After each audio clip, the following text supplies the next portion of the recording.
Okay, so I'm going to call this meeting to order. This is the October 24th meeting of the Transportation Advisory Committee. Sorry, we're getting started a little bit late, everyone. I'm going to take the roll here. Nick? Here. Mark Galis? Here. Mariana Hill? Here. And I am here, Laura Davis. Not present tonight are Dan Schrager, who is had a travel issue and is not going to be able to join us at all tonight, and Phil Posner should be joining us later. He is currently at a school committee meeting. All right, so with that, let's get into it. I sent over a very long packet of material. It is publicly posted. If any of our meeting attendants want to take a look at it, you can find it under our current meeting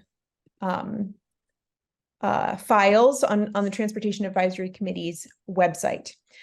First order of business is to review and approve meeting minutes. We had two sets of meeting minutes included in the packet. The first was from September 12th. These are notes that I believe Dan took, and wanted to know if anybody had any suggested edits to these notes, or if we were happy to accept these minutes as they are written. I move we accept the minutes of September 12th. I actually had a couple of things. Oh, sure, Aaron, go ahead. Sorry. On page 1, I wasn't quite sure what it's MESSRS. It's under the climate letter section. I'm not quite sure what that was supposed to be. If anybody else understands that, then perhaps I just was misreading it. It's under the climate letter.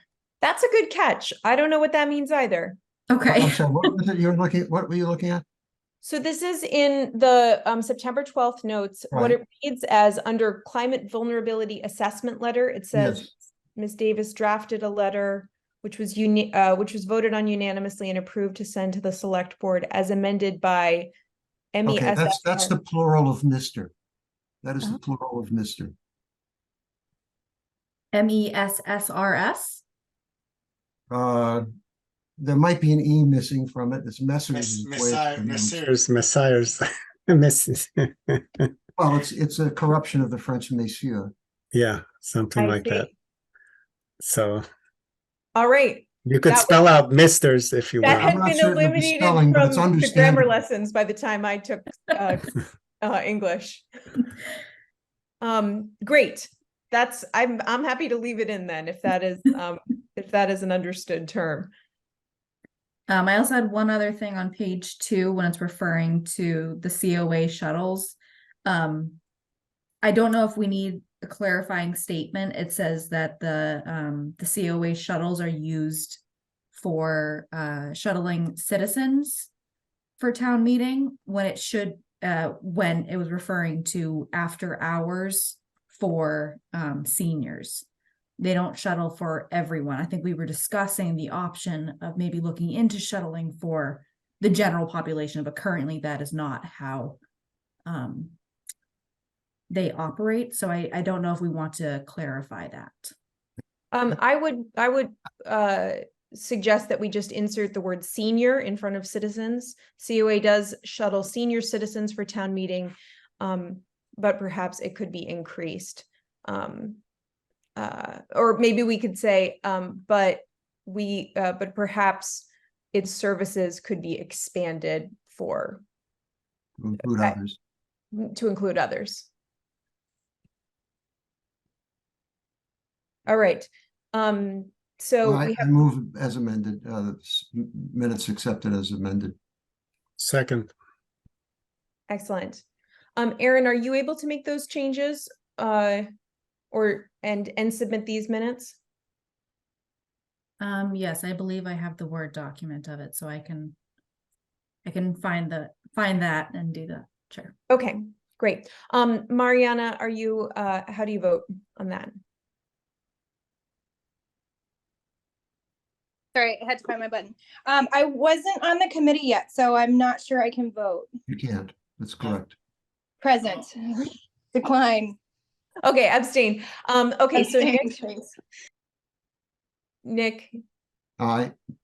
Mark, and I'm an I as well. All right, so we've accepted the September 12th minutes. And then we also had the meeting minutes for October 10th, which Mariana took for us. And wanted to know if anyone had amendments that they wanted to make to this before we decide to accept them. No. No. I thought they were great. Okay, I move we accept the minutes of October 10th. Second. Mariana, you can vote on these because you took them. A vote to approve. Aye. Okay, Nick, Aye. Mark, Aye. and I'm an I as well. All right, great.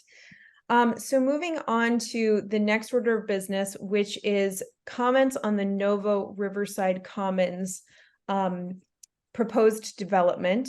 And just to kind of set the stage for our discussion, I did want to just go over some of the basic facts that we have on this thus far. Hold on, I had my notes here and now I don't have my notes because I have multiple. Sorry, is anyone doing the minutes tonight? That's a good point. Nick or Mark, would either of you be willing to take them? Probably Mariana? my turn. It's probably my turn. I can't, unfortunately. Yeah, I owe October 3rd minutes that I'm still working on, but if Okay. Nick will take it, that's great. Nick, thank you. And Mariana, thanks for pointing that out. All right, so just to review the facts of this Novo letter, or this Novo development. This is a proposed Chapter 40B for Baker Avenue. It proposes to build 201 rental units, 25% of which will be affordable units. It requires the removal of 295 commercial parking spaces that are there already. It's essentially developing what is currently a parking lot into housing. And the project includes 304 parking spaces. So it's a net of 9 parking spaces, taking the 295 that are there and increasing by 9. The project proposes to have 2 separate buildings. One building will have a two-story garage underneath the building with 121 parking spaces. The other building, which is smaller, will have 40 parking spaces on one level of garage beneath the building, as well as 143 surface parking spots around the buildings. So it averages out to 1.5 spaces per unit. It's also worth noting that the development does propose to put in a 900-foot long by 10-foot wide public access trail that would connect the 2 apartment buildings. It goes by both apartment buildings to the proposed Assabet River multi-use bridge and trail. And for those of you who might not be familiar with this, everybody on the committee is, this is something that the town has long identified as a priority piece of infrastructure. It is on the state tip, but that doesn't mean that it has any funding, or to be clear, it has no funding at the moment. We do not have the funds to build this. So the developer has integrated their plans into this proposed multi-use bridge and trail, but the bridge and trail does not exist and is not currently part of their plan to build the place. I spent a long time looking at the plans, and I can say that there are a few small outdoor bike racks. I believe there are 2 outdoor bike racks and 2 small bike rooms inside of the garages. And that's pretty much the extent of the transportation infrastructure. I know that when we first talked about this, we had a couple of questions about the driveway layout. All of those things are pretty clearly spelled out in the plans, which I did include in the meeting packet for tonight. So it does look like there would be an entrance onto Baker Ave, very near to the train tracks. It basically, the 2 driveways are where they are today. They don't propose to move the two driveways at all, or add any new ones. So that is the extent of what we know about. That's the extent of what I know about the project. But I want to hand it over to Terry to just fill in any gaps and then also talk about the timeline just a little bit. Ask a quick question. Sure, Mark. What did you mean by driveways? The entrances to this lot, which currently has only commercial buildings on it. There's currently an entrance driveway, whatever you want to call it, on Baker Avenue, just as you cross the tracks on your left-hand side. And then there's a second larger entrance on the other side, closer to Route 2 after you've gone around the corner there. Okay, so it's like Baker Ave access and Baker Ave extension access. Correct. Okay. Thank you. And then just before I hand it over to you, Terry, this project is coming up for review at the Zoning Board of Appeals shortly, and it was we are encouraged to put in any comments that we have about this project now so that they can be taken into consideration. As a reminder, as a 40B project, they can do they don't have to. We are constrained in what we can recommend and what we can reasonably expect would be taken up by the developer, but this is a great time to make recommendations. So I'll give it over to Terry to give any more context for this. Okay, thanks, Laura. I'll be really brief. The Transportation Committee already discussed this project a few months ago, and you came out with some excellent suggestions. And those got incorporated in a letter that Megan Zamudo wrote.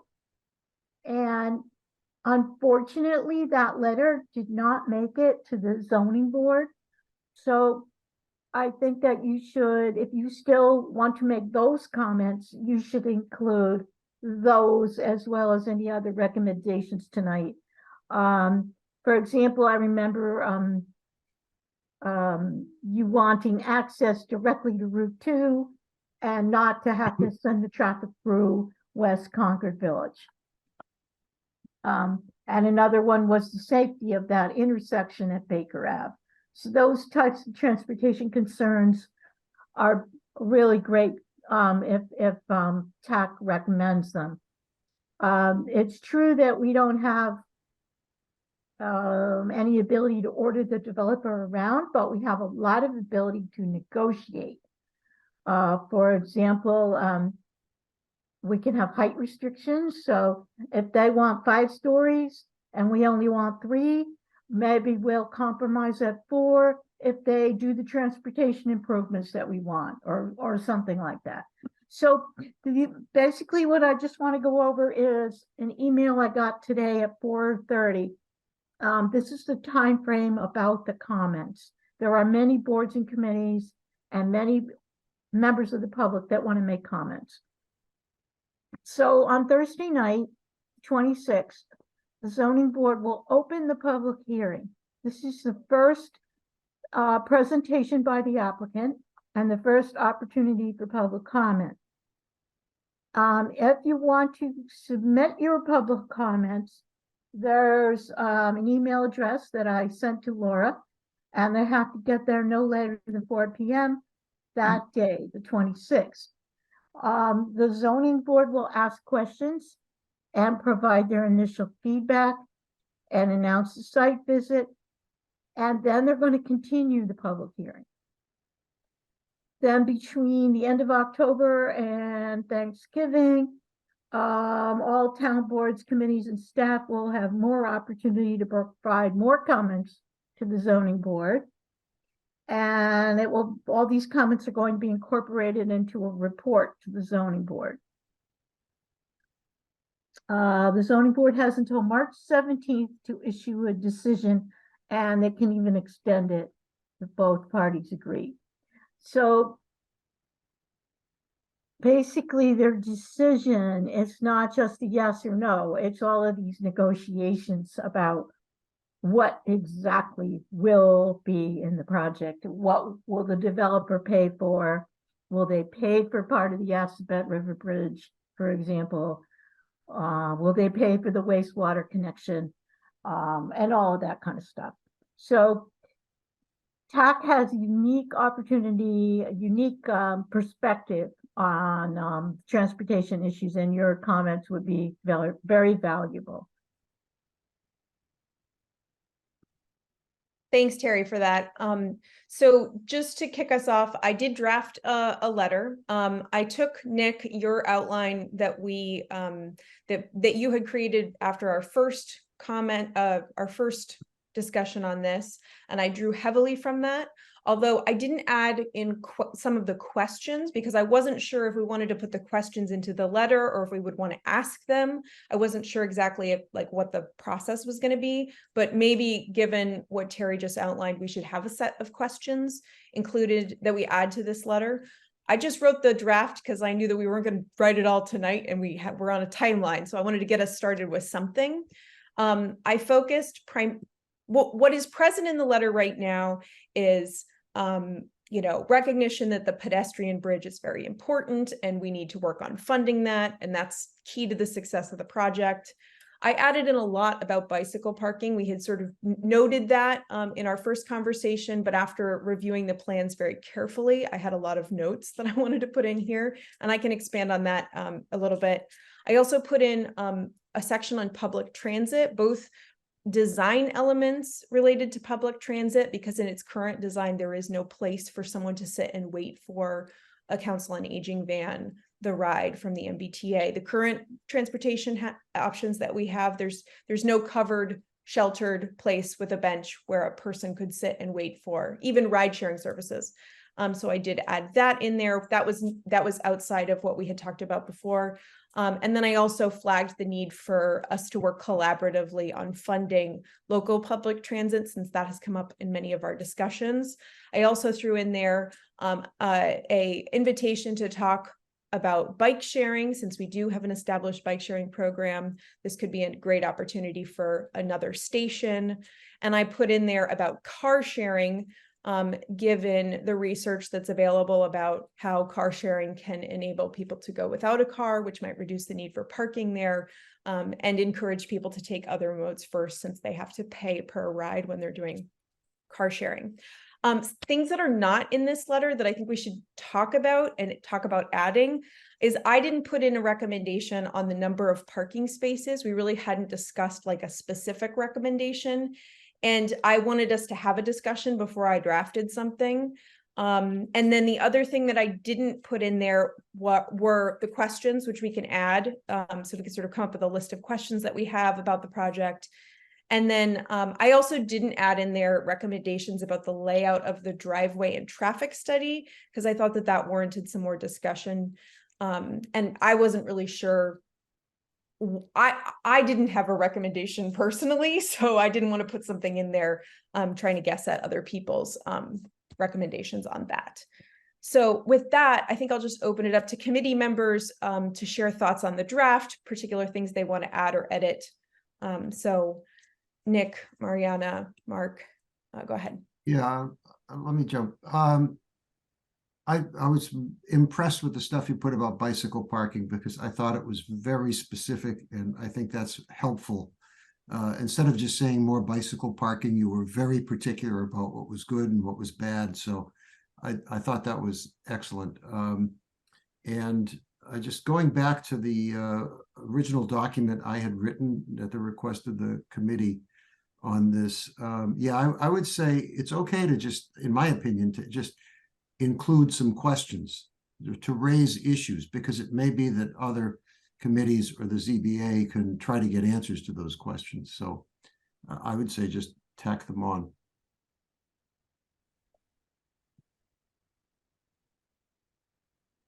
Mark, did you have some things you wanted to add?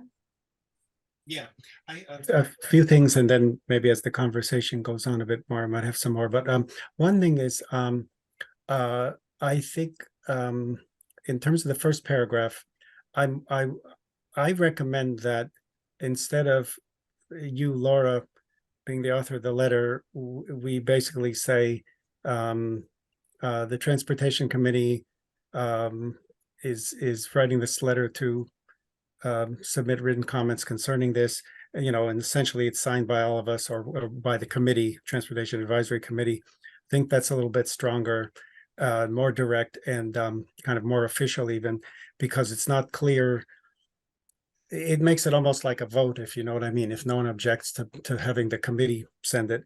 Another thing Pause for just a minute, Mark.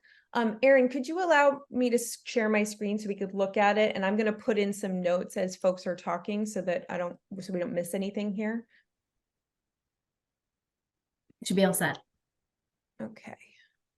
I apologize. I've got it on my screen right next to it, but that's better if everybody sees it.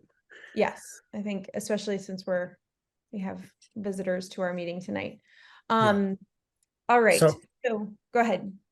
So and I'm just throwing it out to see what people think. I was just saying the Transportation Advisory Committee of the Town of Concord submits the following written comments concerning this or something, writes to submit these comments. If anybody thinks it's better the other way, let me know. No, I agree. It's much more powerful if it's the committee. Yeah. And, and again, people are not going to say, well, this is what the way Laura interpreted the committee. It's whatever. We all take responsibility. I think that's great. Keep going. Okay. Another thing that might seem subtle, but I think it's important is to say something like one of our goals is to provide recommendations that will help reduce motor vehicle dependence, because there are other things that are basically about safety and other things. But so I just wouldn't say our goal as a singular unique goal, but I would say one of our goals, one important goal is to provide one of our important goals, or however you want to put it, but just one of them. That's a good point. Even though it's 80% of the letter or not, or whatever it is, I think it's good to keep it clear that there's more than one issue that we're concerned about. Are you done, Mark? I had another. I'm done for the moment. Yeah. Okay. Yeah. The one thing I'm a little uncomfortable about, Laura, is the very last thing you had in the letter, which was the Zipcar shared auto use. That saves people money. It doesn't affect travel, traffic. I'm not clear what the transportation benefit to that is. I get what the economic benefit is to individuals, but I don't get what the transportation benefit is. Well, I can tell you, I did a bunch of research on this before I put it in here. And the primary reason is because, well, in part, we don't have in here any recommendation on the number of parking spaces. There's 1.5 parking spaces per unit in this development. One of the most well-researched methods to reduce the amount of car traffic in a development is to reduce the number of parking spaces. Right. Lincoln only requires 1 parking space per unit. As a point of comparison from nearby, Cambridge just abolished parking minimums in their developments, but obviously it's not a great comparison because they have robust public transit. So in terms of what the research says, and I'm happy to pull up a few articles about it if that would be helpful. Having 1.5 parking spaces means that there will probably be many more cars than if there were fewer parking spaces. Yeah, but that's parking space. I'm talking about the Zipcar thing. And one of the things about Zipcar is that it is a good complement to a recommendation to reduce the number of parking spaces. But it reduces the number of parking spaces, but it doesn't reduce traffic because it actually gives access to more people to use cars. It can. I'm not saying I have a strong position on this. I'm just saying we haven't got a position as a committee, and I'm not comfortable making that recommendation. And it's one of the reasons I put it in here is because I think it's a good conversation to have. Zipcar, car sharing programs are valuable and I feel like Mariana probably has better information about this than I do, given her background. But car sharing can be a great way of helping to mode shift, because it allows people to choose not to buy a second car. If they have a second car, they're likely to drive it every time they need to go somewhere. If they don't have a second car, but they have a Zipcar membership, they're much more likely to ride a bike, to walk, unless they actually need a car. Unless you have a study that shows that. I'd be happy to pull up the research that I looked at. Yeah, I'd like to see it, because Yeah. So anyway, so I'm not comfortable with it unless we have a more thorough understanding and we can look at the research together and figure out what our position is on it. Because I'm clear that it has an economic benefit to people. So I kind of like that about Zipcar. It reduces the need to make that capital investment and maintain a car. But anyway, but then the second issue I want to bring up was parking, which is that I believe, I'm not sure what the right process is for getting to the right answer for parking requirements, but I know that the planning board is doing something about it. And I think we need to make sure we're coordinated with that and involved in that. So I don't know. That's it. That's all I had to say about that. Yeah, if I could just jump in for a second, I agree. You don't have to recommend an exact thing about parking. You can just say that your philosophy is, we don't need, what did you say, 304 parking spaces. Maybe they should look at fewer. That's good enough. You don't have to have a number. Let the planning board figure that out.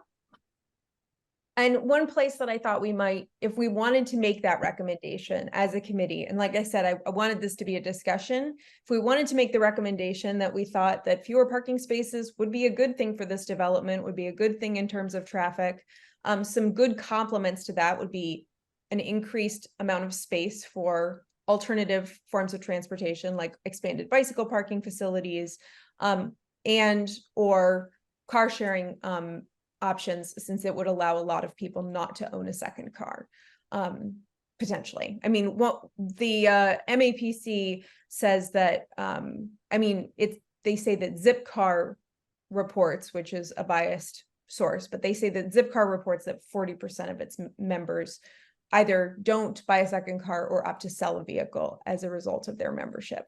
Now, we don't have Zipcar in Concord, so we don't have good data about what Concord residents will do with that, but that is sort of broadly how the data is on car sharing. But I'm super curious, Mariana, if you have any thoughts on the car sharing thing. I mean, we could take it out. It is sort of a more radical recommendation, but Yeah, I think it's a great idea. I love your points here. Sorry I didn't have a chance to review this more before we're talking. I'd love to take some time and look at some of what you've read up on that and see maybe we can find kind of a comparable precedent with some numbers behind it in another town.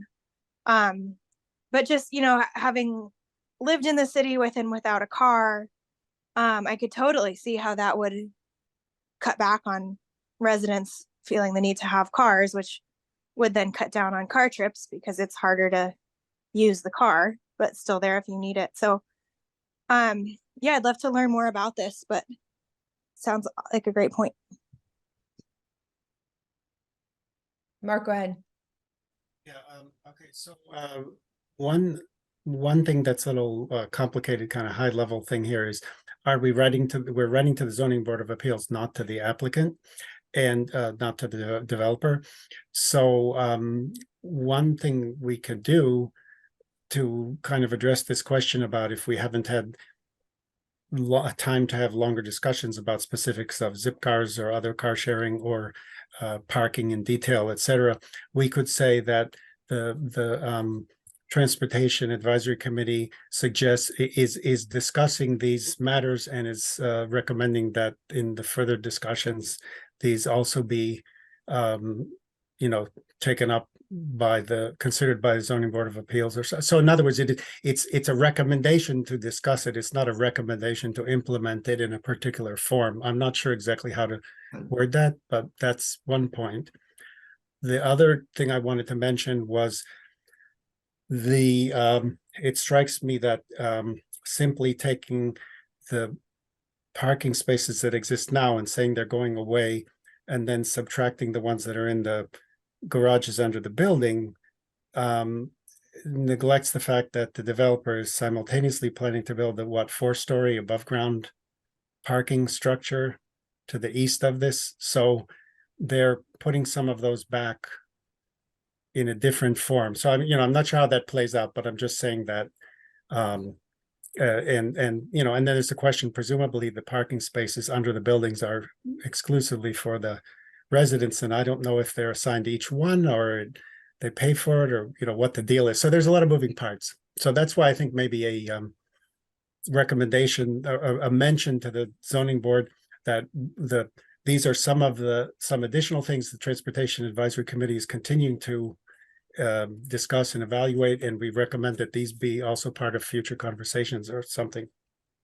I'd like to hear what other people think.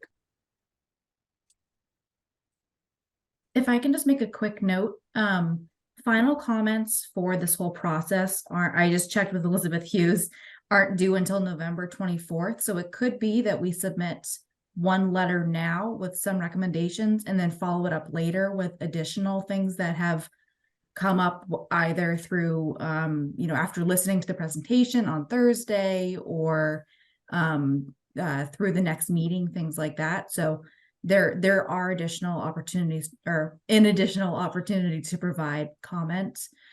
So while we can submit comments for this Thursday, there's also until November 24th to submit any additional comments. That's a good note. I just, cognizant of our workload, I don't know if we're going to have another long opportunity to discuss this project as a committee. So I'd like to see how far we can get tonight.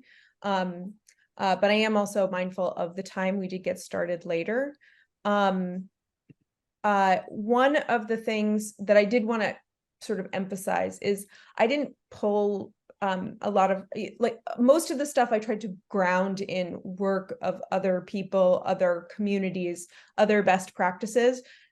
Nick, to your bicycle parking comments, I did not invent those. Those are all from bicycle parking guidelines that other communities have adopted as part of their zoning bylaws in order to improve bicycle parking facilities in multifamily buildings. So those were from Boston and Cambridge, Northampton. There's a lot of communities around the Commonwealth that have already gone a lot further than we have in terms of making good recommendations. So in terms of the number of spots per unit, for instance, that's the Boston minimum is 5 every You've 4 you've already made the sale to us. No, I know, but I just wanted to kind of make sure that we know that this is grounded in in real work. It's not just my opinion about things. But going back to sort of the parking recommendation, do we have a specific thing that we want to recommend? Do we want to say we want to be like Lincoln? Do we want to just say that an excess in parking seems like a bad move, given one of our main priorities is to reduce the amount of traffic?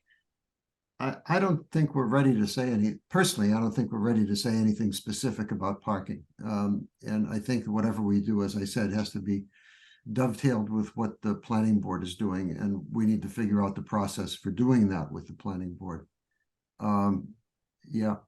By the way, if I could just one last thing on this car share thing. I think it's a fantastic benefit to have it. And it makes this housing attractive to lower income people who might have trouble owning a car.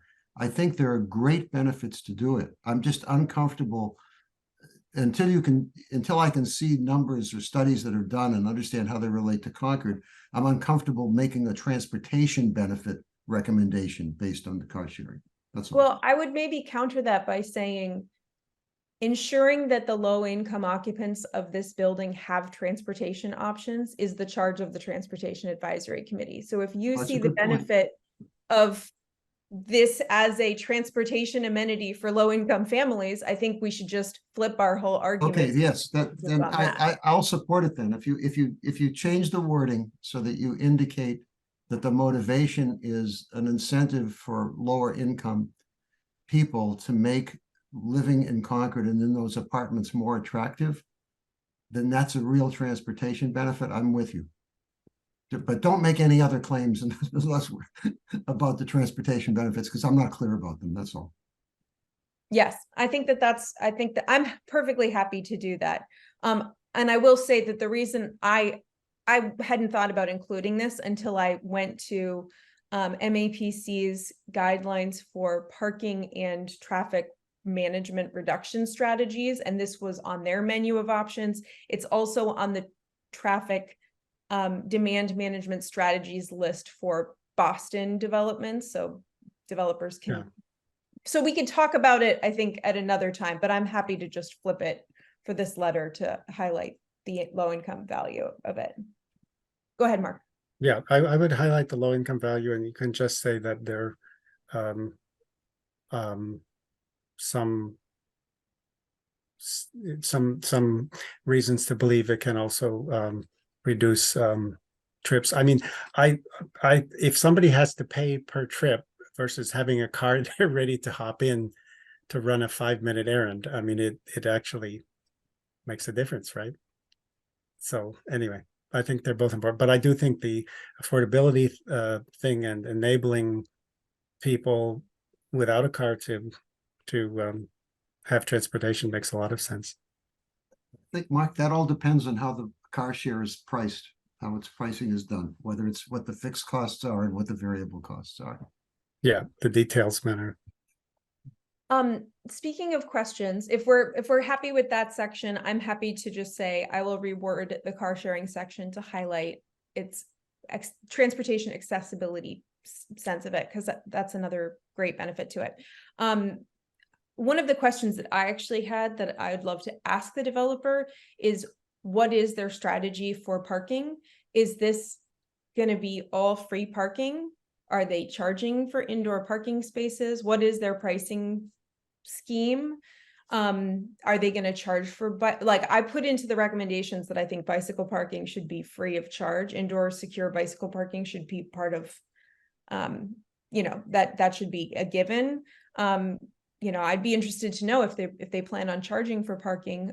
Currently, all of the parking that is there at the site is free parking. So.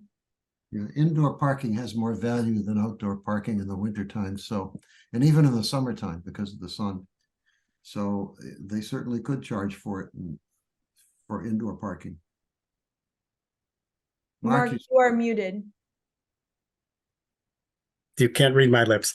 I would also recommend, sometimes it's important to say things multiple times. So that last statement that says, we also strongly recommend bicycle parking be provided at no cost. If you mean indoor parking, you should say indoor parking, because otherwise they'll come back and say, well, we put this place over here in the parking lot.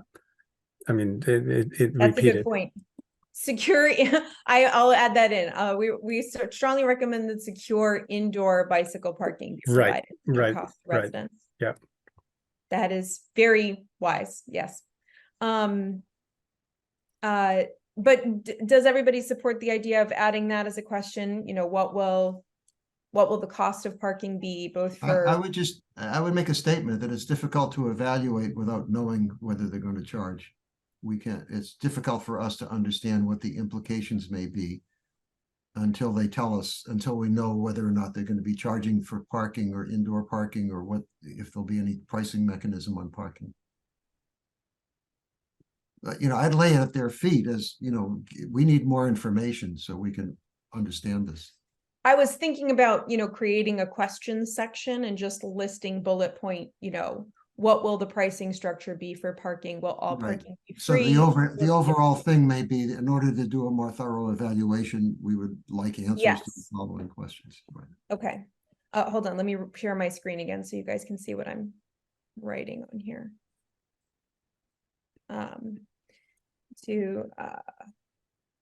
Any other questions while I'm typing?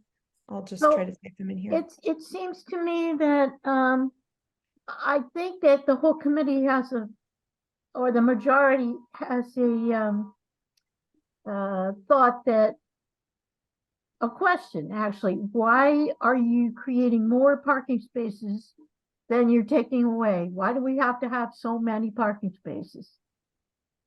Is that a question that you would like to ask the developer? Because I don't think that's in here, but I Well, may it have. It would be good to see a table showing how many parking spaces are there now and how many are going to be later, both indoor, wherever, in new buildings. It's the sort of analysis that Natural Resources asks of people, of petitioners, to, sort of put it all on a table so we can understand it. Well, there's 295 now, and they want to create 304. So why are they creating more? Do you guys agree they should create more? Do you want to hear what their philosophy is? Do you want to recommend that we don't need that many? Go ahead, Mark. Okay, going back to something I mentioned before. Right now, there's parking lot and there's commercial building, hotel, things like that, right? And there are these parking spaces. Maybe as people thinking about transportation, we should urge the Zoning Board of Appeals to request from the proponents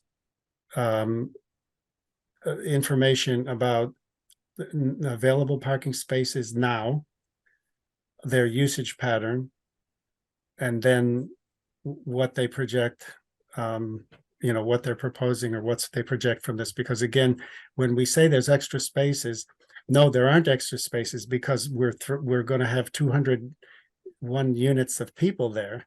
So it's like we're building a new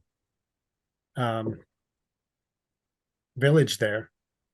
And we're the parking, whether we agree it's 1 unit or 1.5 units, whatever the appropriate number of cars, spaces per unit, we're not ending up, how should I put it?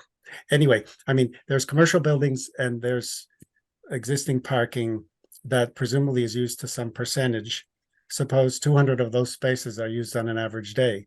They're taking them away for the residents of this building to park their vehicles, and they're building another building. Sorry, I can't make my thoughts clearer, but you know what I'm saying. We should urge that, because parking is an issue in the town and something that both the planning board and the transportation committee are aware of and are considering. We strongly recommend that Zoning Board of Appeals request comprehensive, request numbers from the developer about current usage of the current number of parking spaces, current usage patterns of those parking spaces, and then with both this parking, these units created and the parking created in it, and the separate satellite building for parking, what story they're saying. You know what I'm saying? It kind of all comes together to me. It's like right now, they have some assumption or numbers about how much parking is being used. And they must have some model that says, when we build these places, this is how much parking we'll need for the residents, and this is what's left over for the commercial people, right? So that's what you want. You want to see what analysis they've done. You want to see what analysis they've done that caused them to conclude what the right answer is for parking, so that you can evaluate it. Yeah, why they, what is the current baseline snapshot picture, and then why they're proposing this many parking spaces in the under the units and on the area around them, and also this separate parking garage. That's exactly just what their analysis is that led them to conclude that their proposal is the right proposal.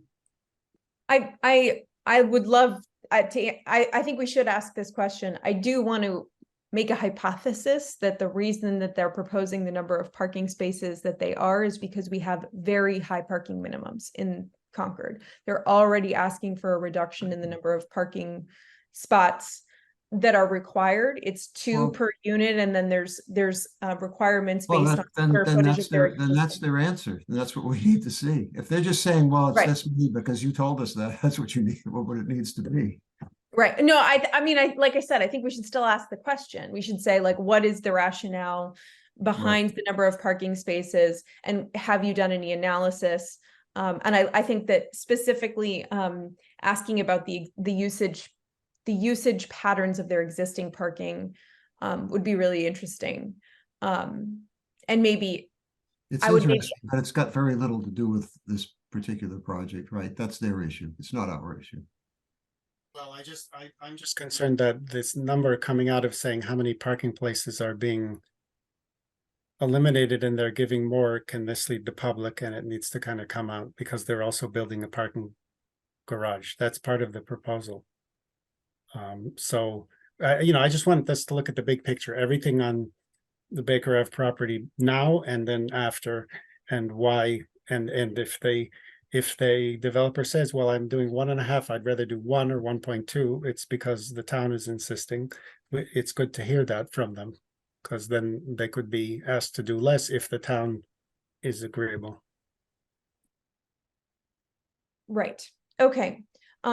So what I'm hearing, just in terms of edits that we want to make to this letter, we want to ask a sort of comprehensive question about, what is the full picture of parking at the site? Why is the number of parking spaces what it is in the proposal?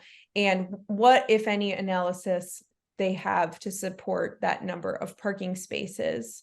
And I'm not hearing a consensus, at least from the members here, that we want to make a recommendation that we would support a reduction in the number of overall parking spaces. I'll say that I personally think that is a good strategy here. If our main concern is creating multimodal transit-oriented development in our village centers, but if I'm in the minority, then maybe we're not ready for that. I agree with, that reducing the number of parking spaces is consistent with what the transportation goals for the town have been, as they have been stated. The problem is we don't know what the right numbers are, and we don't know where they should be. So I don't think you can get very specific.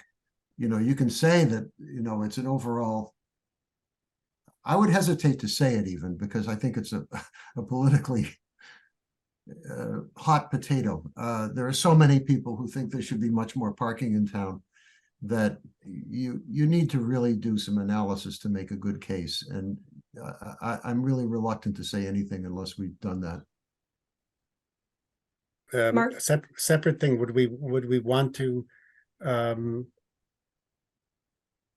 and maybe this letter's not the place to do it. Would we want invite the developer to give us a half-hour question and answer about some particular issue like parking? They're not going to do to the TAC. I sort of don't think that I think we're small potatoes in this particular. I think that's overstepping. That could be a violation of state law. It's too specific. They only have to go to the ZBA. I True. think we're out of line asking for more. Well, they went to the select board and they answered a lot of questions. But that's anyway, the select board. That's their choice. They chose to do that. You're not. Oh, I'm not requiring them. They seemed very willing to talk to everybody. So I'm just throwing it out. It's not. We do have. I will say we do have a number of invitations for them to reach out to us. Baked into this, I know under the public transportation section, it says the Transportation Advisory Committee would welcome the opportunity to collaborate with the developer to identify pathways for establishing public transit service that would serve the Novo Riverside Commons residents. So I do have that in there. I think I have one other reference to that in there, inviting them to come and talk to us. But that's enough. That's enough. That's enough. They can put 2 and 2 together. Yeah. Yeah. All right. So we've got some questions about parking. Can I just say that there are bullet projected changes, I guess there's not a D, changes based on the proposal. And I would just include the new, whatever they called it in the proposal, the new garage or whatever, the new multi-level, the new above ground parking facility. I don't, it's otherwise it's like a shell game. You're moving things around, not really reducing the total number of spaces. If you build stuff underground, then you build something new above ground. Yeah. My plan here is to consolidate this into one question that we kind of already went over. I'm happy to include reference to the the additional parking that they're considering building on the site. Okay, yeah, full picture of parking before and after the complete development. That's Given fine. that it's 8:02, I don't want to spend too much time wordsmithing anything, but I'm going to take this conversation and make it into something that's readable. I have this question in here on pricing scheme for parking. One other question that was in Nick's original document that I didn't put in here, but I think we should maybe add back in, is we had questions about school buses. How will this develop? What is the plan for being served by school buses at this development? I don't know, maybe Aaron, you can give any insight on this. I don't know if the developers typically consider this. There are clearly like pick up and drop off areas at this building, but I don't know if they actually have to coordinate with the schools ahead of time. I don't know if they have to necessarily coordinate with the schools ahead of time. That is something that the schools will have to consider when doing their route planning and things like that. But I don't know if that should necessarily be a question that the TAC should be asking, because I think that that's something that School committee.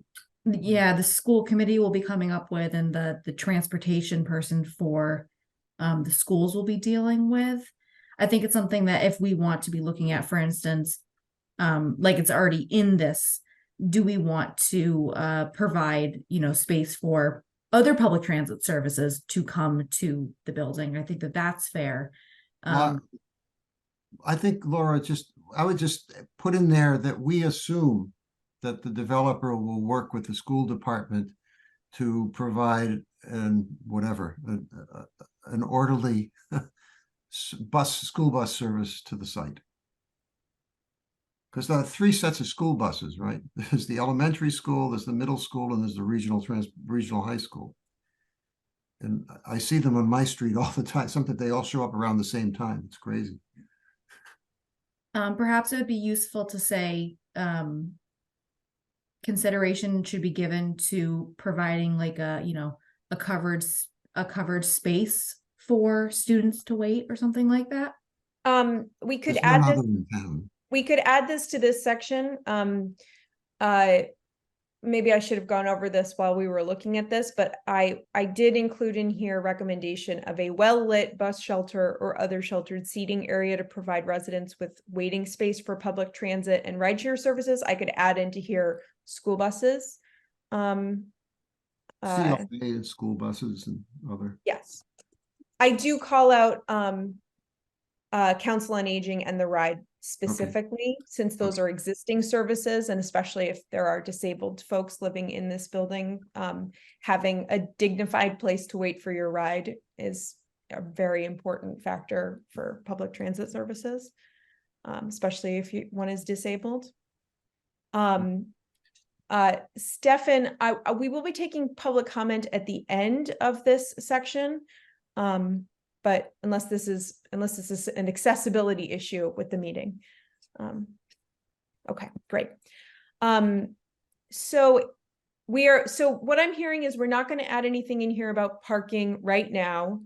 We're going to keep the bicycle parking section as printed, which is basically just to say we need a lot more of it. The current plan is very, very minimal. And perhaps I might add into the question section a question of whether their current plan is to have residents hang their bicycles on the wall, which is what it appears in their plans to be, which is a huge accessibility issue. It means that anybody who's not strong enough to lift their bicycle over their head can't have a bicycle in the building. We're keeping in the section about pedestrian access. The language in here, just to ask the committee members, the language in here right now is strongly urged to actively collaborate on finding funding for this. I did not say that they should pay for it. Do we have any recommendations on changing the strength or the language around this particular section? I think it's perfect. I like it. Okay. So we've covered those 2 sections. We have the shelter in here. We're adding the bit about school buses. We invited them to collaborate on any potential public transit services. We've invited them to collaborate on bike sharing. We are changing the car sharing section to focus on the transportation and mobility benefits of providing especially low-income residents with car sharing services. We want to get a better picture of parking, a better picture of pricing of parking, and maybe we put the school thing in the further thoughts section, just to say we realize that this is a development that's going to be served by multiple school buses. We want to make sure that the school committee is considering how this, or whatever. We'll put that in the further thoughts section. Does that sound like a good? Yep. All right. And then also in our further thoughts section is pedestrian and bicycle facilities. I realized as I was rereading this today that this should say across Route 2, to be clear, at Baker Avenue. So this just recognizes that there are currently no facilities for multimodal transit at that location, and that needs to be figured out. We called out the need for better public transit on the Fitchburg line. Go ahead, Mark. Can I just say something that in point 1, I don't know what facilities doesn't sound right to me. I would say safe infrastructure or safe. Can somebody suggest a word? What you know what I'm saying? Path infrastructure or roadway infrastructure or whatever you want to call it. Or maybe just like such as crossing signals, Infrastructure crosswalk, such as crossing signals, etc. Yeah, that's good. Yeah, there are no crosswalks there. Right? I don't think there are. Sidewalks, crossing. Yeah. Signals. Yeah, perfect. That it's hard to misread that then. Yeah, that's actually Baker Ave extension. Thank you.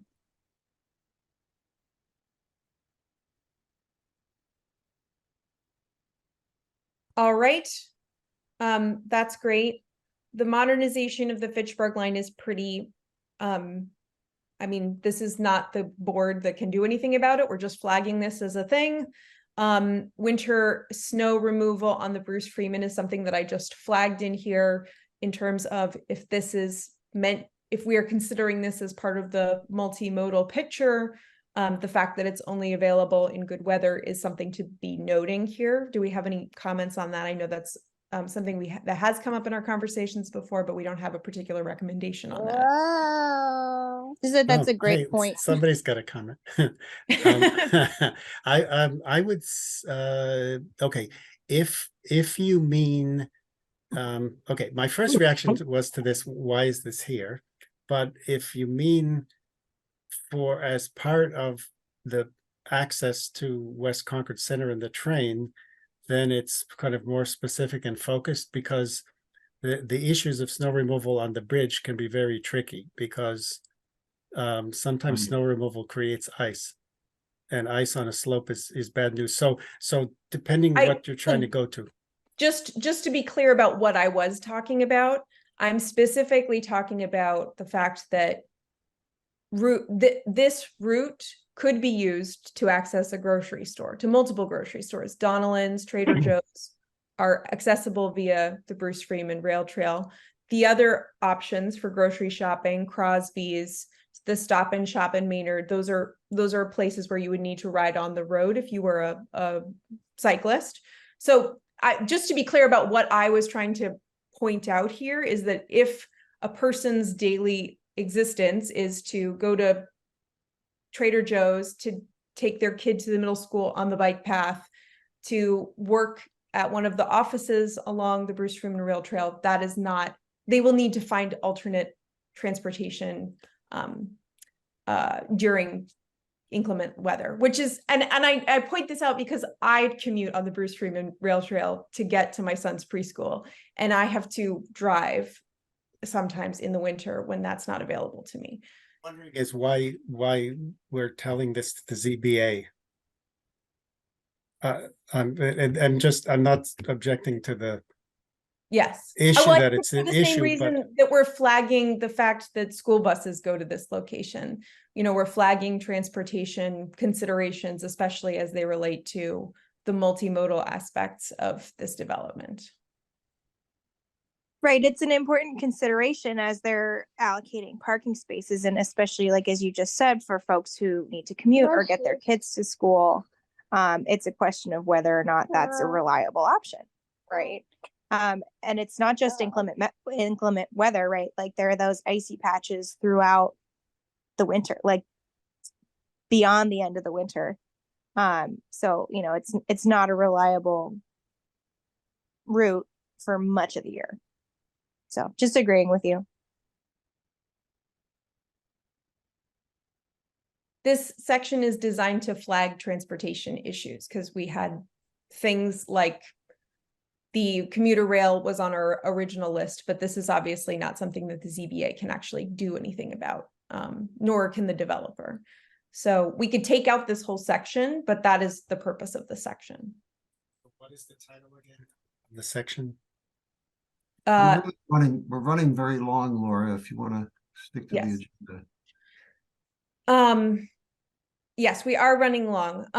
So this says further thoughts. It could be, It's fine. It's fine. I mean, I'm not objecting. It's fine. right. So Okay.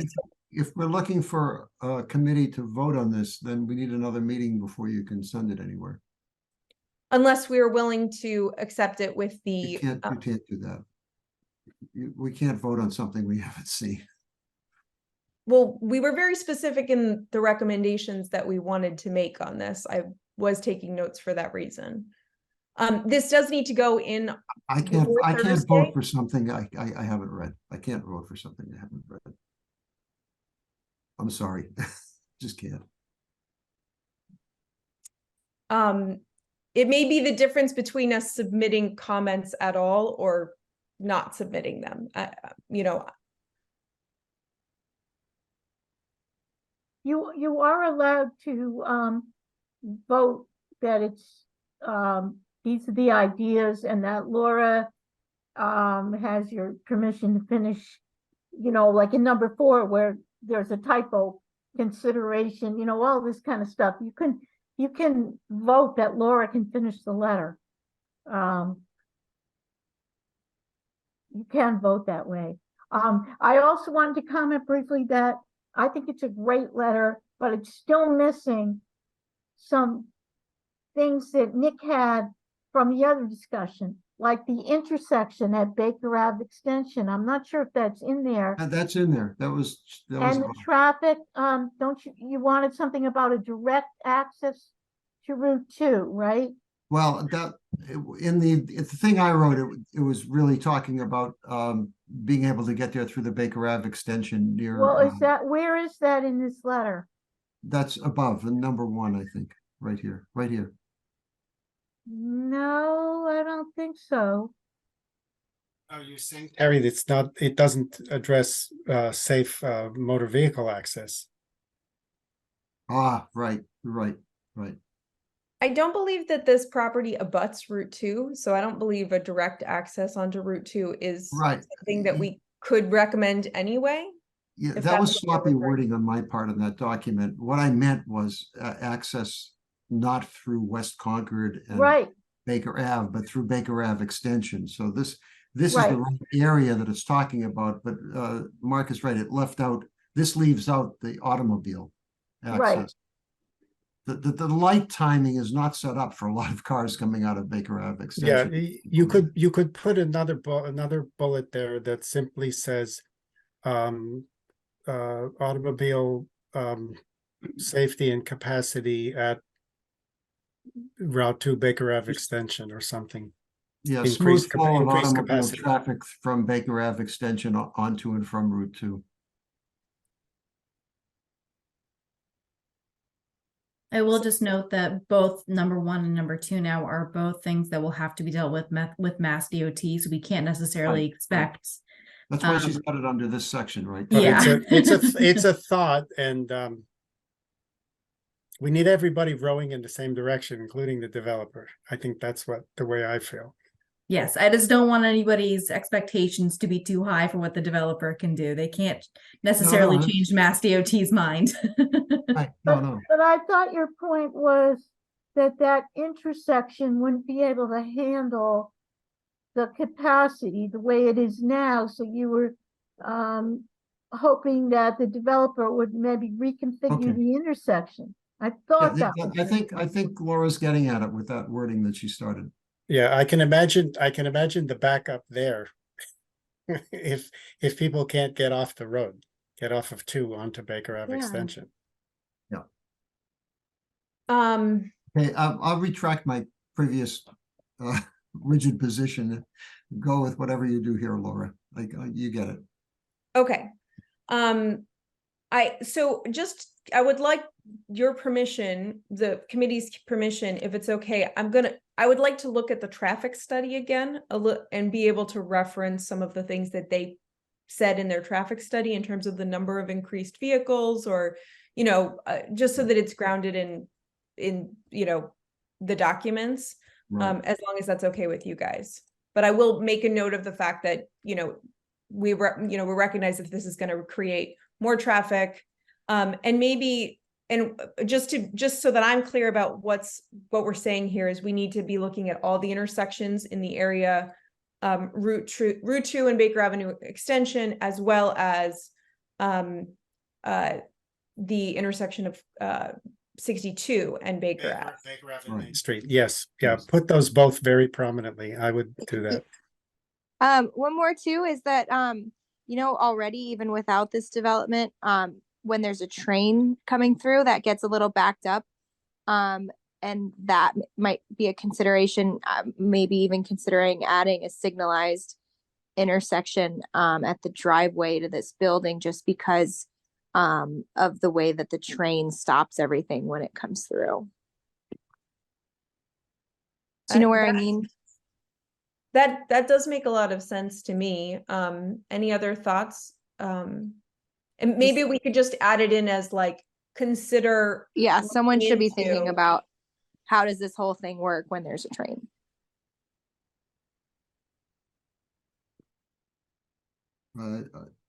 I think that's going too far to suggest a signalized intersection. Maybe we'll just note traffic as it relates to train traffic.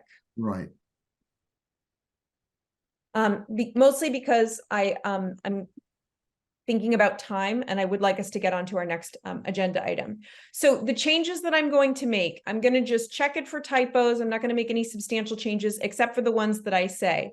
I'm going to smooth out this opening sentence so that it's clear that it's from all of us, the Transportation Committee.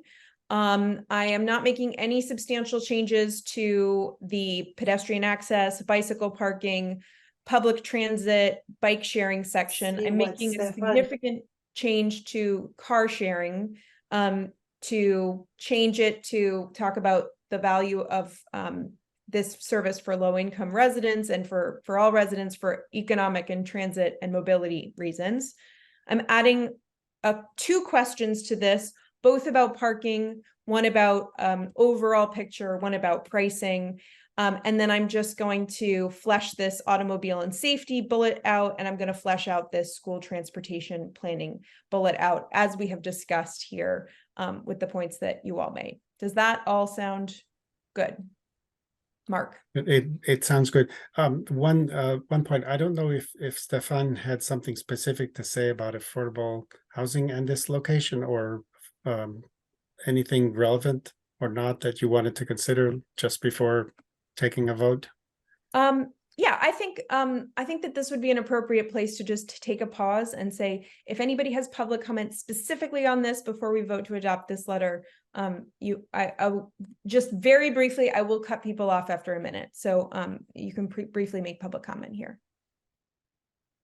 Stefan, go ahead. I was simply Just going to state offer who you are first. Stefan Bader, 7 River Street. Speaking for myself, I was going to offer that in addition to the 3 school buses, there are also likely to be other handicap accessible school buses for special ed or whatever the terminology is today. in addition to the 3 regular school buses. Good point. Maybe use more inclusive language in the school section about school transportation more broadly. I think that's well taken. That's it. Thanks. Thank you. Tanya, go ahead. I just If was you could thinking, just start by saying who you are.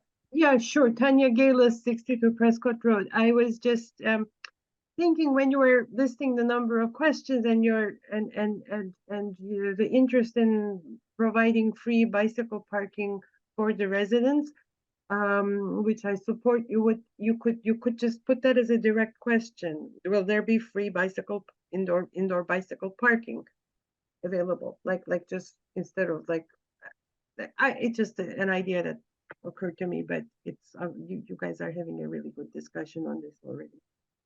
One thing I want to point out as I'm speaking is that I can't see the raise hand function here. In this, there's a lot about AI, but not the usual. But anyway, thank you. That's a great question.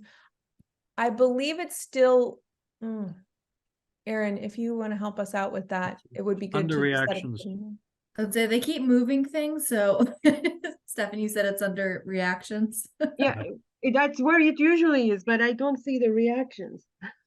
Yes, so if you're on a desktop at least, it's under more, the 3 dots, there's a reaction section there, and there is a raised hand function. But if somebody's having trouble raising their hand, just turn your video on and raise your hand. Thank you, got it. Thank you. Great. All right, so I would propose that with those changes, I can consolidate this feedback, edit it, and send this in tomorrow so that the zoning board has some time to review it before their meeting. Okay, I move that the Transportation Advisory Committee approve this letter with incorporating the changes as discussed at the meeting. Second. Excellent. Mariana, how do you vote? Aye. You need a second. Nick? Oh, you need a second. Did anyone I second? think Mark seconded. Oh, you did, okay. Yeah. I'm an aye. All right, Mark? Aye. And I'm an aye as well. I did see Phil pop in for a second, but now he's gone. Oh, he's coming back now. But he didn't get to vote on this one because he wasn't here for our discussion. So he'll just have to enjoy whatever we've written here. Okay. All right, Phil, are you with us now?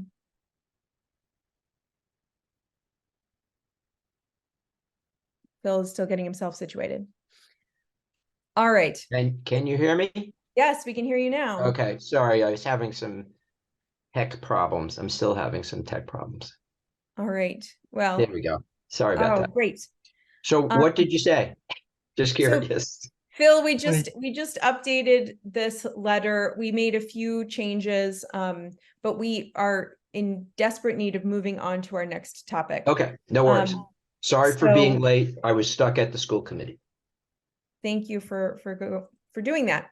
All right, so our next order of business tonight is to talk about the big public workshop that happened last week and talk about next steps for the comprehensive transportation and mobility study. I'm going to give it over to Aaron in just a second to give us some numbers from the public workshop, but I did want to share that I know that as of this morning, there were 137 survey responses so far. And one of our, main goals as our committee is to get lots of people to fill out that transportation study. So that's going to be open until November 20th. Everybody who's on this call and interested in the study should please fill that out themselves and send it to their friends and neighbors. And just as a reader, to reiterate, this is open to everyone who lives in Concord, who works in Concord, or spends significant amount of time here volunteering, bringing their kids to school. Anyone who substantially interacts with our transportation infrastructure, because we want to understand how to reduce cut-through traffic just as much as we want to figure out how to get folks around the community without their cars. So, so those are a few sort of opening statements on this. I'm going to hand it over to Erin to give us some more information about the public workshop. Great, thank you. So I guess I will kick off by just saying that this will actually be my last TAC meeting for approximately 4 months. I will be going on parental leave in the next couple of weeks, if not sooner. And in my absence, Steve Dukran, who is the now the project manager for the study in general, will be coming to provide updates and any reports and any additional questions, feedback, etc. Things you would normally ask to me about the study can go directly to Steve Dukran. And that is the general things about that. Oh, and the planning department will be doing minutes and agendas and taking care of the administrative pieces of running the TAC meetings. So you will not be left alone just without me. Is there a particular person in the planning division? Or So- it will be on a meeting by meeting? So it will most likely be started by someone in the planning division and then handed over to Laura once she joins as host, so that she gets the pleasure of controlling the meeting and making sure that it's being recorded and things like that. But it will be a simple transition. But you will likely see either Heather, Carey, or Elizabeth Hughes starting the meetings. I'm going to go ahead and share. And I'll say the major change is going to be that we will no longer have a staff person in our meetings to ask questions of. So one of our sort of changes in practice will have to be to come up with a list of questions and then send them to the appropriate staff people between meetings. So that will be a major change, since we won't have Erin's brain to pick whenever we have a question about something. I definitely will encourage Steve to come to as many meetings, especially since I think that's obviously this the study is going to be your major project going forward for at least the next few months. That I think we can certainly encourage Steve to come to many of your meetings so that he can provide you with firsthand accounts and reports and things of that nature. But that is something that can be further discussed with him. So moving to the October 17th meeting, getting all my dates mixed up. We had an estimated 100 to 110 attendees.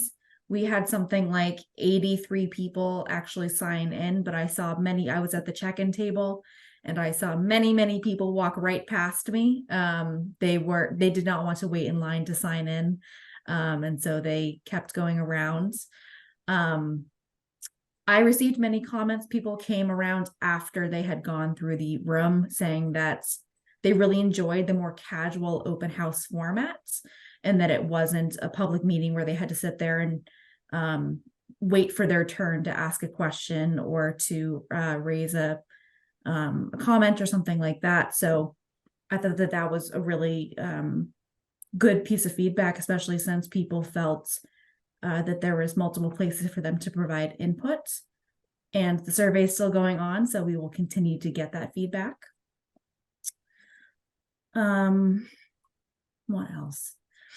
So for the next, there was in fact so many comments made that I had to go and find post-it notes after about the first 30 minutes because people were so frantically writing thoughts and comments and notes and questions down that we ran out. So we have plenty of work that is going into this. And Stantec said that it's going to take them at least another 2 weeks to finish copying down all of the handwritten notes and comments that were made and sort of formulating it into some larger themes and goals from what they can see that was provided during the meeting. And that will be provided in a summary document that they will provide to the TAC for review. So those are some of the sort of major things. I wanted to open it up to everyone who attended to sort of say, what'd you think? Can you give us your own feedback? And I'm happy to provide my own thoughts later, but I wanted to see what everybody else thought. Yeah, so I'm going to open it up to committee members, and then I'll share my thoughts after Mark and Phil get a chance to share reflections and highlights from the experience. Who wants to go first?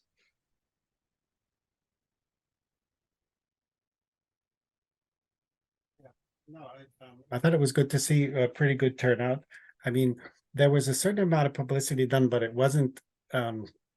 It was done kind of quickly, and I was happy that many people showed up, because you know, it's often hard to get people to come to something that's a one-off thing that they don't, you know months in advance. And it was good to talk to people directly and see who was, clustering around what issues. And it was nice to have the opportunity to talk directly to some of the Stantec staff. And it was nice also that we had, Steve Dukron there to see firsthand kind of what the public input was, because he's not necessarily as much in the public eye as some staff people. So I thought that was good. Anyway, I could leave it till later, whatever, but one comment I have is, I think it's absolutely essential in order for the TAC to do its job, that the TAC have access to the raw data, not just the summary. I just don't, I mean, Stantec will look at it through a certain lens, but that's not necessarily the same lens as the TAC membership, or, people in the town who want to kind of look more closely at things. So anyway, so I think that's super important. I hope we can insist on that. So I just want to note that, yes, all the comments and everything will be provided. But we don't want to just dump, let's say 400 comments on everyone and say, have fun. So they're going to go through and sort of try to piece through it and find some common goals and things like that. Yeah, so something to start with. Yeah, no, I think it's fine for them to parse it, and that contributes to the discussion. But I think some of us may actually want to read 400 comments. Thanks, Mark. You want to go ahead, Phil? Yeah, so I want to echo Mark's comment. It was really gratifying to see what a good turnout there was. And, I want to say thank you, Laura, for doing a great job of getting notices posted and providing information so that people could come and participate. The one thing that I thought might, and I was kind of curious about this because I didn't get to go to every station, so I'm not sure how many people went to every station, or might have just focused on things that they were more particularly interested in, and I'm not sure how we get that information. I did notice that there was a comment from Ellen Quackenbush in the paper this week saying that she was disappointed that there wasn't more, that there wasn't any emphasis on the trolley, which I don't think is right, because there was, a focus on public transportation. So it may be that, that's an example of somebody just not getting to every station and, then taking the opportunity to say, hey, it wasn't there. I don't think we need to get back to Ellen in particular, but that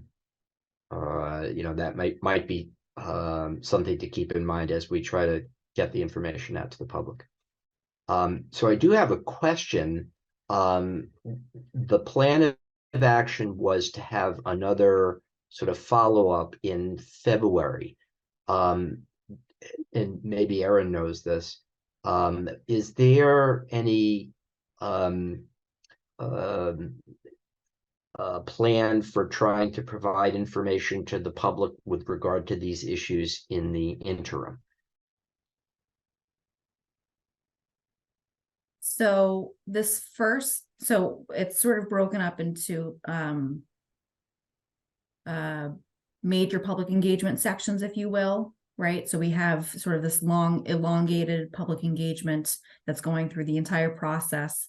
We won't have necessarily a public forum to share what has been found, discovered, anything like that, but there will certainly be information that will be provided, both through the TAC and I would presume through other methods as well, whether that is a specialized meeting. It wouldn't be necessarily an in-person meeting with all sort of the fanfare. Can I pause this? Because I would like to just get Mariana's sort of impressions of the event, share some of my own, and then I think we should move to next steps, because I think this is the question of what are the interim steps. And I think that one of the things that I'd like to get out of this discussion tonight amongst the TAC is how can we as the TAC help keep this momentum going, provide more opportunities for people to share their thoughts beyond the survey, et cetera. But I'd like to just get Mariana's feedback, and then Nick, if you have any questions, I know you weren't able to join us that night. So Mariana, do you have any impressions that you want to share, or highlights, or particular things that stood out to you at the event? Yeah, definitely. I think like one major takeaway I was mostly at the pedestrian facilities station. And so many people came up, and I was asking everyone to write their comments. And so many folks were like, "Oh no, I don't have anything to write down. Oh, I don't have any ideas." And then they would stand there and tell me for 5 minutes like a million thoughts, and I was like frantically scribbling down their ideas. But it's so funny, and like I'm really glad we got a lot of that input, that we might, that those are probably the same folks that might say, "Oh, I don't have anything else to say in the survey," or "No, I don't have comments." But they do, everyone does, especially once they get talking.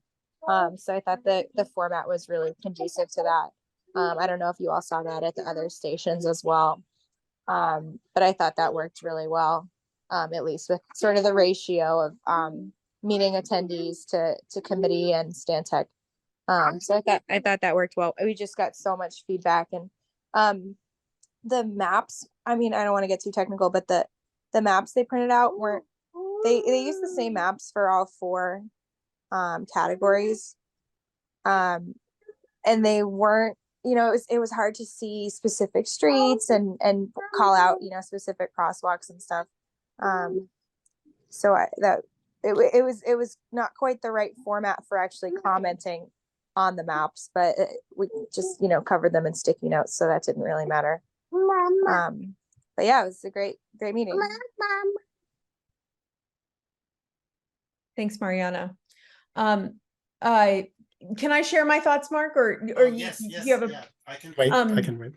Yeah, so I agree that the maps were not very helpful, but I was so glad that we had the format of having stations with Stantec folks and TAC folks standing there to get those conversations started, with the goal of getting them to fill out the survey at the end to kind of get their, I felt like, I had a lot of conversations where people were saying wonderful, detailed things. I was at the public transit station the whole time, so I got to talk to everybody about their hopes and dreams about public transit, and people had wonderful ideas. And I tried to end every conversation with, please write all of this down when you fill out the survey and the open-ended questions, because we want to make sure that we capture these ideas.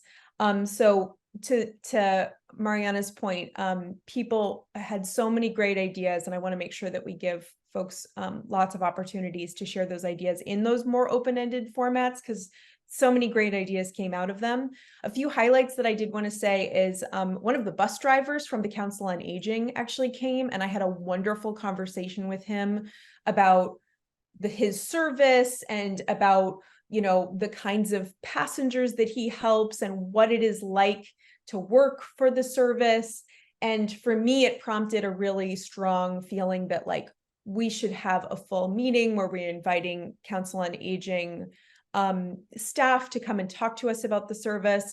I'd love to get us clearance to do a ride along so that we have, you know, firsthand experience with that service, especially because it keeps coming up as a possibility to expand that service.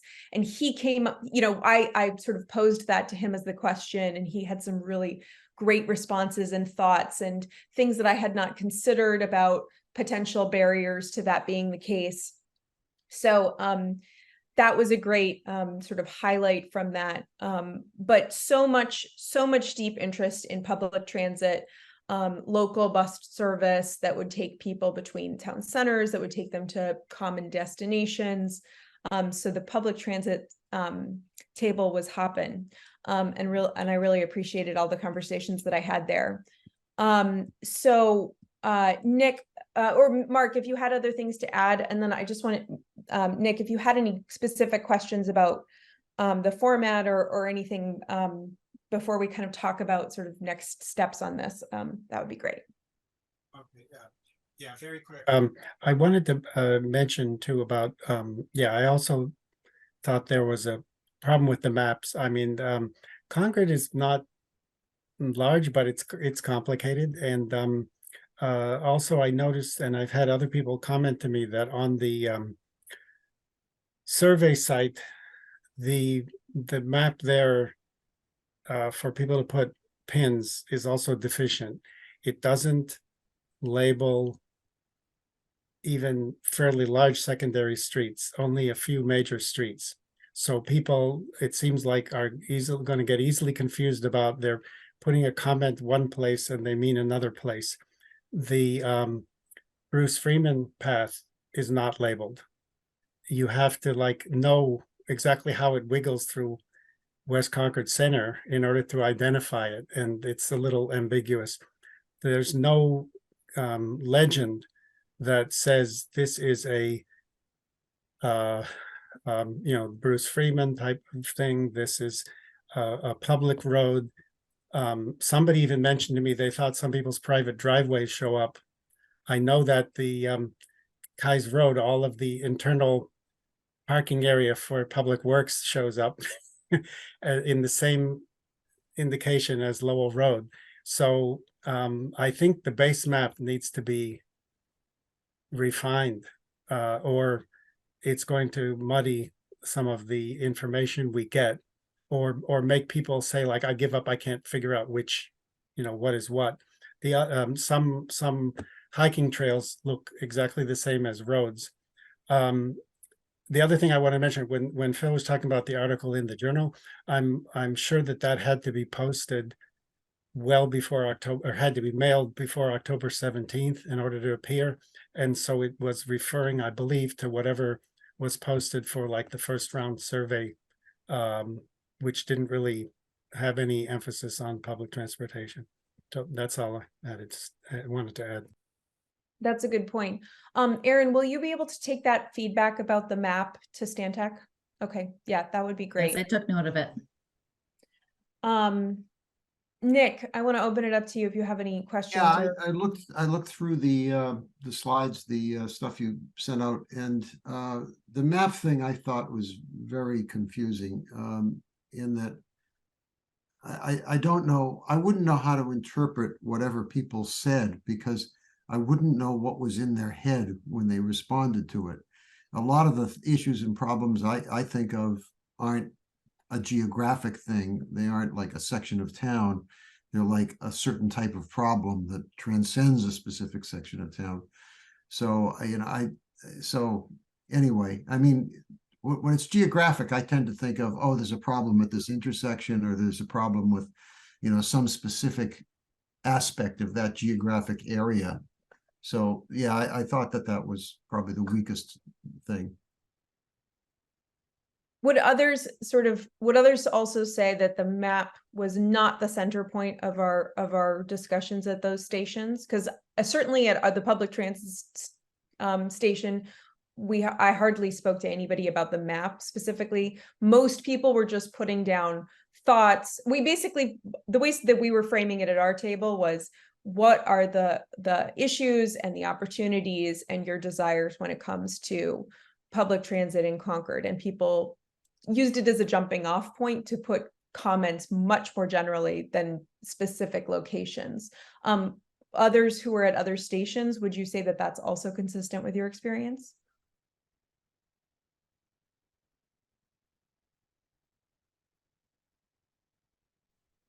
Mark, Phil? I did a lot of floating around, and I think, I mean, to me, the general comments are super important. Those are probably the most tax specific type of things and big issues. But I do think that you know, as Mariana was saying, sometimes people say they have nothing to say, and then you sort of get them talking, and they might talk about their intersection or their street or place they visit.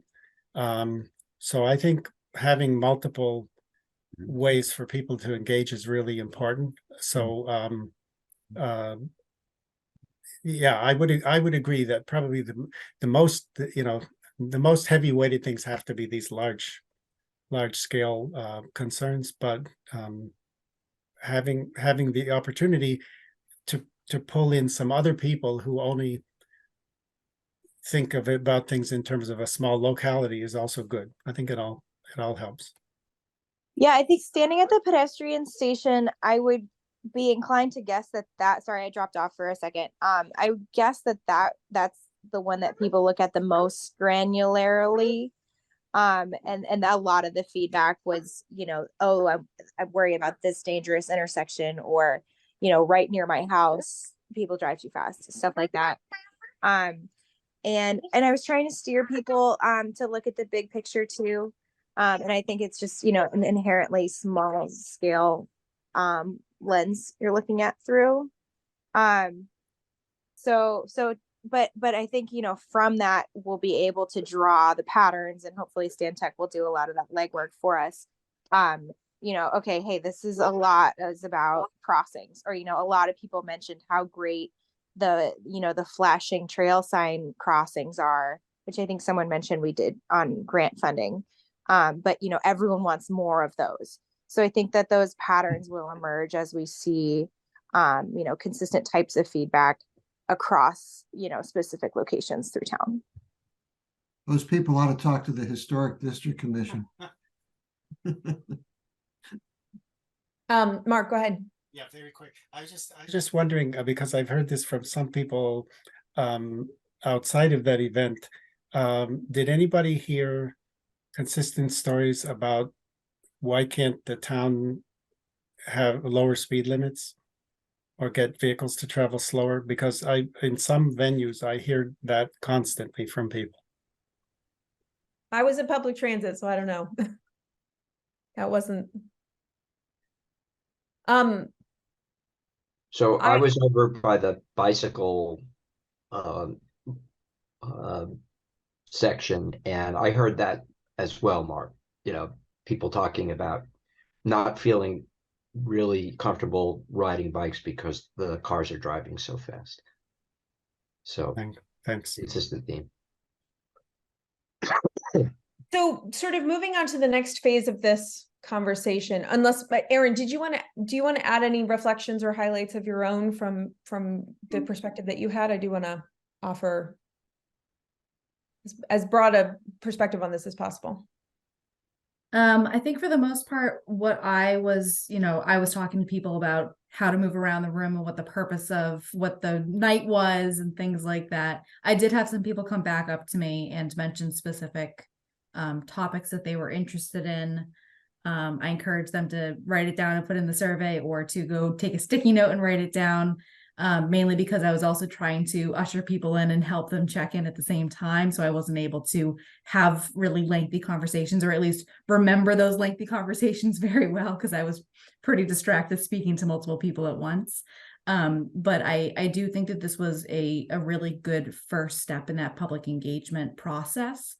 That's only going to grow with the study. And I think that a lot of people came into this thinking that this was their opportunity to provide public comments, and we're very happy to learn that this is just the first part of that process and not their time to provide public comment.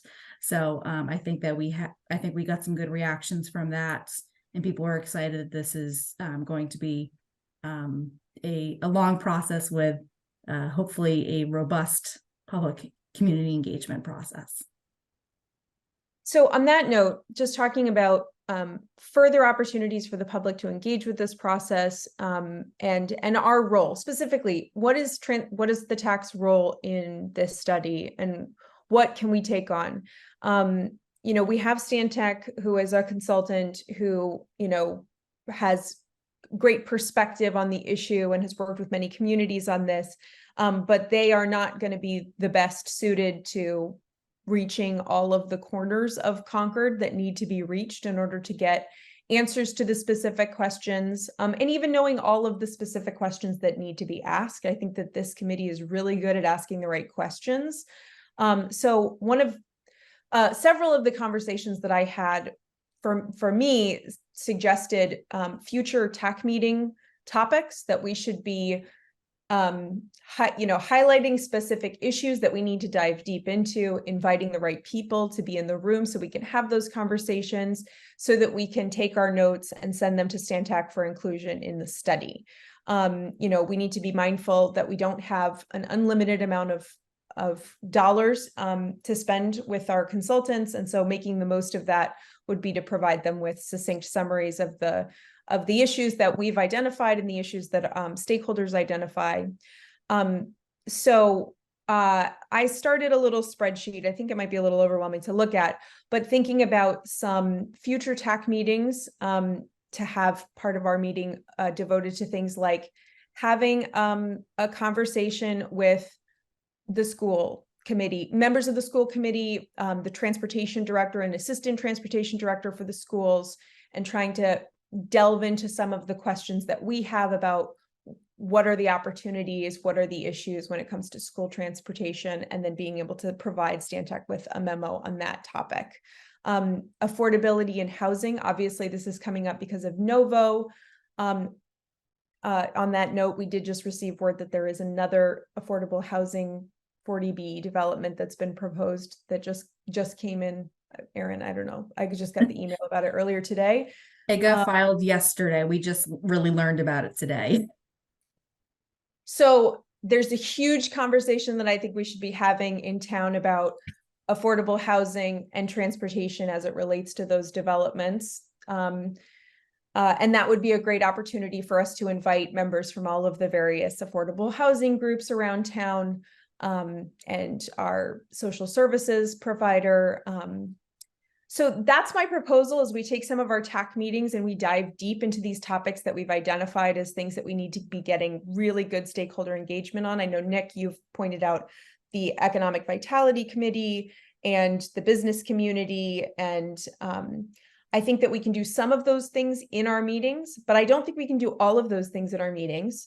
And I know that other committees who have worked on studies and taken the lead on things have taken the approach of doing subcommittees or doing one-on-one work and bringing reports back to their committees.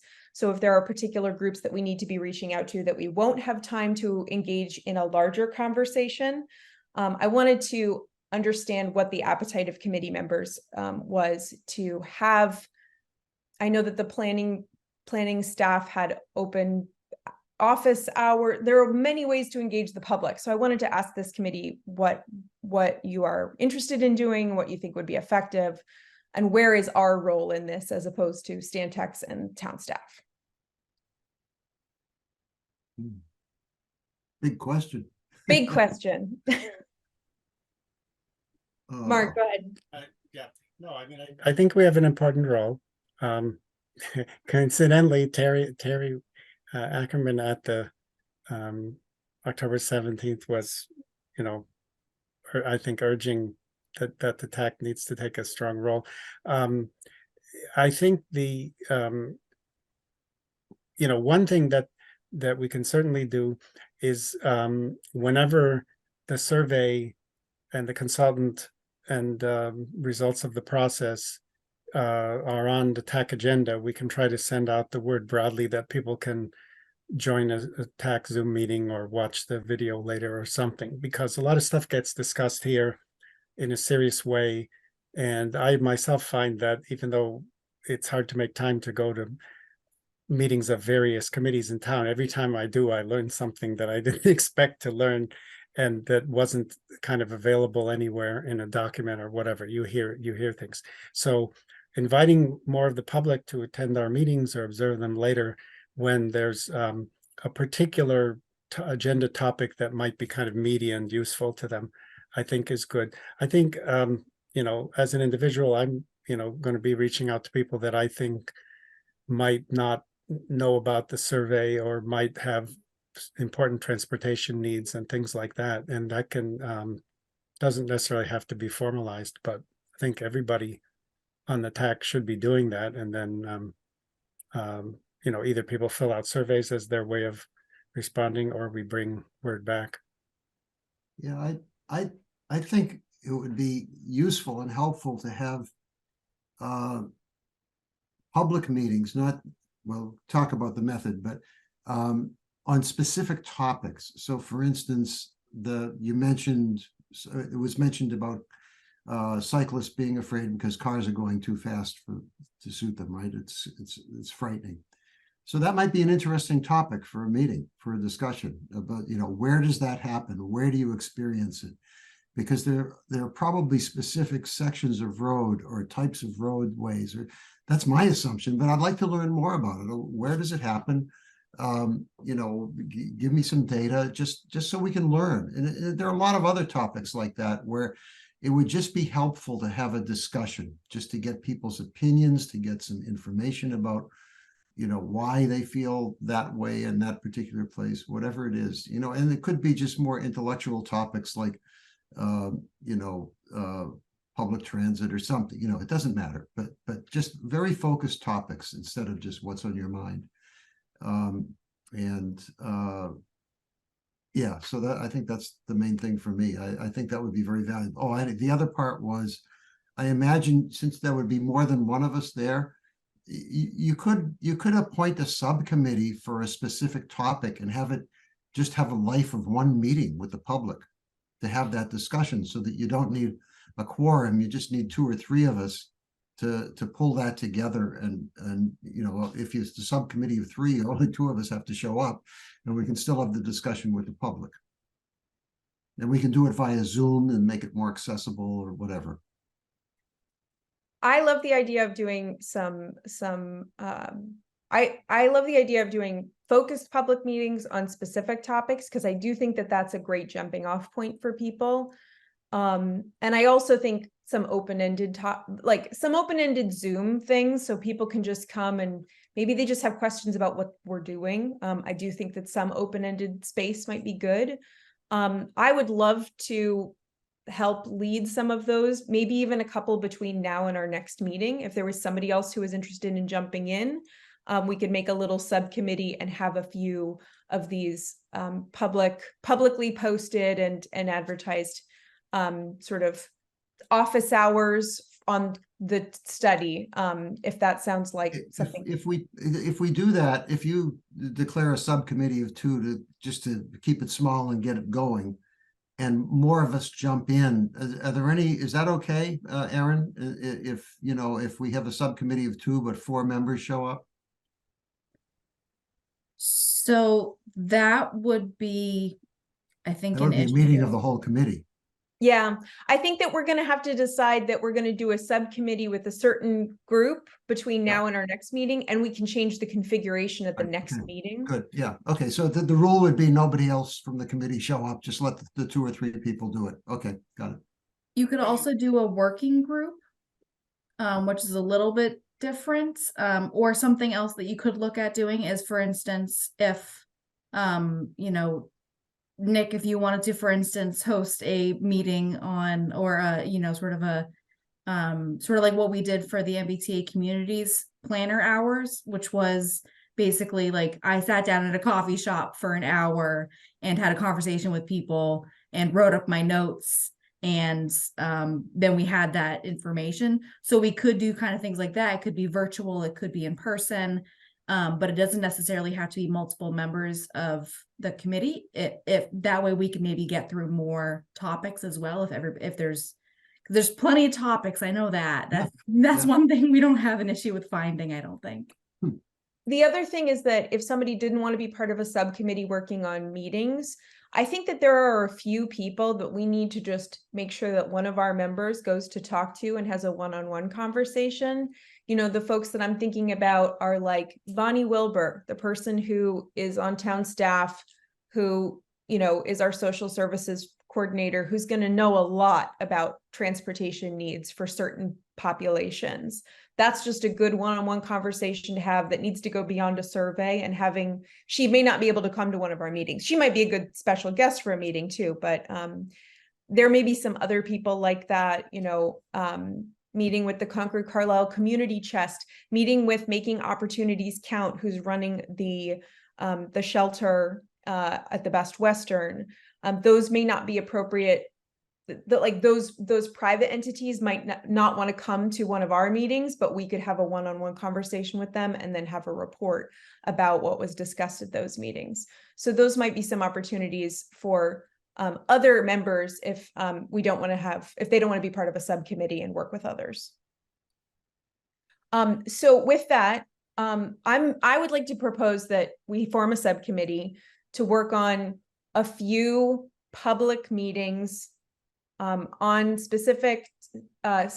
specific topics and some open-ended public gathering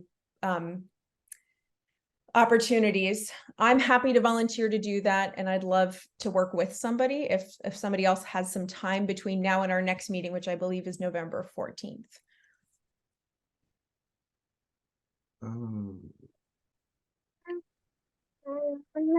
Second the motion? Was that a motion? Sorry. Well, first I need a volunteer, because if it's just me, then we don't need to formally declare a subcommittee. I could just go do it. I Well, would try it for one or two. Just Okay. Yeah, me too. I mean, by the way, there's no, it doesn't, as far as I know, it doesn't cost anything to call something simultaneous a meeting of TAC, just in case. And it doesn't, and there's no limit on the number of TAC meetings. So yes, and the other thing too is it doesn't actually, you know, unless something's being voted on that a subcommittee needs to come back to this committee with a voted opinion rather than just information, you almost don't need a subcommittee. But anyway, I'm just saying it doesn't. If we're meeting to discuss this business, we need to be Mhm. able to declare it as a public meeting. So we need to give announcement to it and have an agenda. So that's why it needs to be a formal subcommittee. Right. And Right. so I'm happy to work with all three of us, but will you guys be able to meet a couple of times between now and November? It is harder to schedule with three than it is with two, but I'm happy to Yeah. work with three. Well, I would We all think have do it with either flexibility. one of us. I mean, I'll defer to Mark. Go ahead, Well, Mark. either way, it doesn't matter. Doesn't matter to me. I'll defer to Nick. So. Just why don't you just grab whoever's more available? Of Okay. us. Yeah. Just try to go for some times and we'll see if you get me or Well, Mark. how about I'll start with Mark and then you guys can switch at our next meeting, and then our new Okay, subcommittee will be cool. me and Nick. Okay, Does that work for you, Mark? Yeah, sure. That's good. Okay. So do we need to vote on this, Erin? To create a subcommittee, yes, but they do still have to be public posted Yes. meetings. So you do have to post your agendas and create minutes and everything like that, if it is going to be a proper subcommittee and not just, you know, Laura, you going to Concord tea cakes and talking to people or, whatever. I think for this first phase, let's make it, Yeah. we're gonna do it all above board. We'll post agendas, we'll post minutes, and Mark and we'll figure all that out. Perfect. And we'll try to keep you out of it as much as possible, Aaron, because I know you've got a lot of work to do. But Laura, do we have to define what the subcommittee is doing? I mean, you and I can't communicate and decide exactly what we're doing unless it's just logistics. So The proposal is that, Mark, you and I will hold at least one, but hopefully more than one, public session where people can come and talk about a topic between now and November 14th. okay, That's the proposal that I'm making. okay. And then the So topic will be in the agenda for the meeting. The topic. will be- Exactly. We'll decide what the topic is going to be. We'll decide what the format is going to be. We will figure out how we're going to report back on our, you and I can meet. Maybe we'll probably have to have one logistic meeting, and then maybe however many meetings we think we can fit in between now and November 14th that will be open to the public. so a subcommittee to kind of start a process of these public input meetings. To collect further input from the public. Yeah, and if we announce it, I mean, this is getting like kind of meta, but the first meeting that we announce could be anybody who wants to get on the agenda for another small meeting. Let's contact us. Let's keep this to our logistics meeting, Mark. Let's just vote. If we're going to vote to form this subcommittee, let's do it so we can close our meeting soon. Okay. If you're sorry to jump in, if you're deciding an agenda together, that's like a meeting. I mean, logistics can be Well, time and we- place, but Tanya, We do we're agendas for gonna every meeting. we're gonna post an agenda and minutes for every time that Mark and I meet, including the time we set future agendas. Yeah. Okay, and this would be Zoom presumably. And Tanya, since you and Mark live together, you can tell him what to do.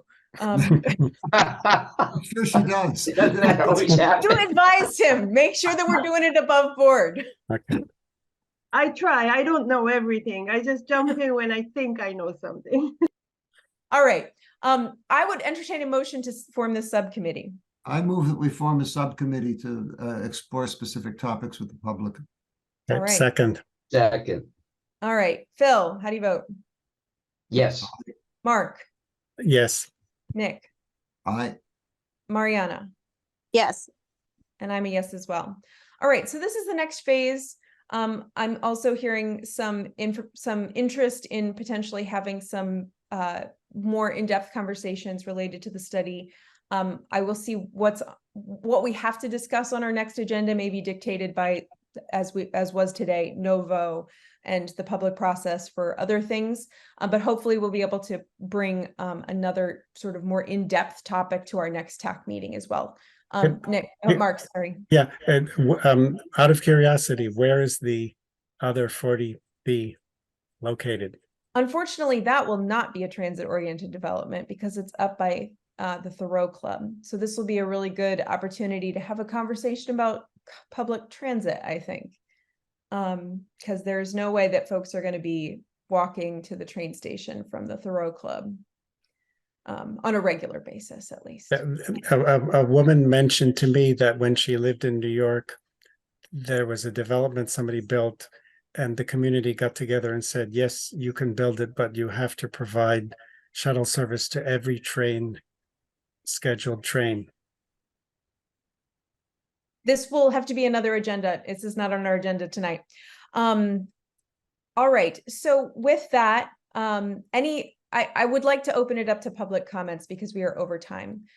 Any objection to that before I move to public comment? All right. I see Stefan is unmuting. You've already introduced yourself, so go ahead, Stefan. Hey, you're doing great great work, all of you. I'm really impressed. I'm glad I stopped over here tonight. Thank you.